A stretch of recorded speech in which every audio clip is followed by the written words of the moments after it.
Hi friends, hello friends. ఇక్కడ ఈ అడవిలోనే నేను వర్క్ చేస్తూ ఉంటాను, కార్పెంటర్ వర్క్. అయితే ఇక్కడ వేప చెట్టు ఉంది. ఈ వేప చెట్టు శ్రీ మగాధరమ్మ అమ్మవారు వేప చెట్టు. మహా గొప్ప అమ్మవారు. ప్రతి ఒక్కరికి కోరికలు తీర్చే, ప్రతి ఒక్కరిని మహా గొప్పగా కాపాడుతూ ఉంటుంది ఈ అమ్మ.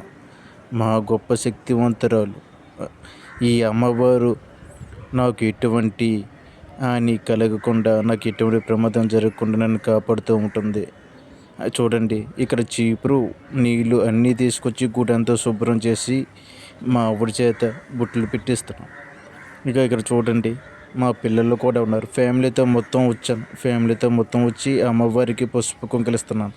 మా ఆవిడ బుట్టలు పెడుతుంది. అమ్మ దయ ఉంటే అన్నీ ఉన్నట్టే అంటారు పెద్దలు. అదేవిధంగా అమ్మ దయ నా మీద ఉంది.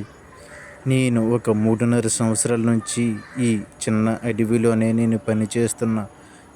కొండలు కోనలు అడవికి దగ్గరలోనే ఉంది. ఇది ఒకప్పుడు రిలయన్స్ వ్యాపారం బిజినెస్ చేసే సైటు.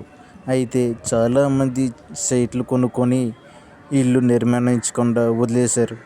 ఆ సైట్లోనే అకేస్ మొక్కలు, మామిడి మొక్కలు, జీడి మొక్కలు, కుంకుడికాయ మొక్కలు, సపోటా మొక్కలు, అలాగే టేకు మొక్కలు, ఎన్నో ఔషధ గుణాలు కలిగిన మొక్కలు ఈ సైట్ల నుండి ఒక చిన్న అడవిగా ఉంటుంది.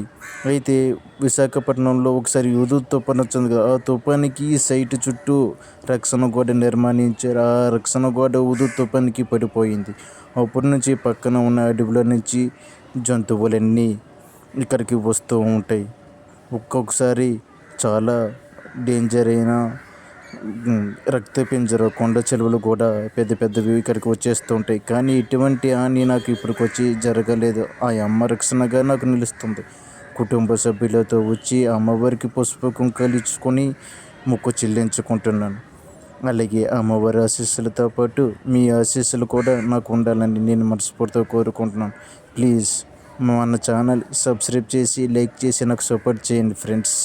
చూడండి, మా పిల్లలు ముచ్చటపడి అమ్మవారికి చుట్టూ ఎలా ప్రదక్షిణ చేస్తున్నారు.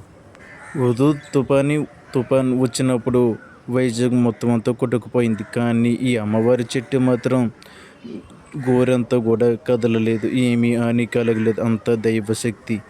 దైవం అనేది ప్రకృతితోనే కలిసి ఉంటుంది. ప్రకృతి ఒక దైవం.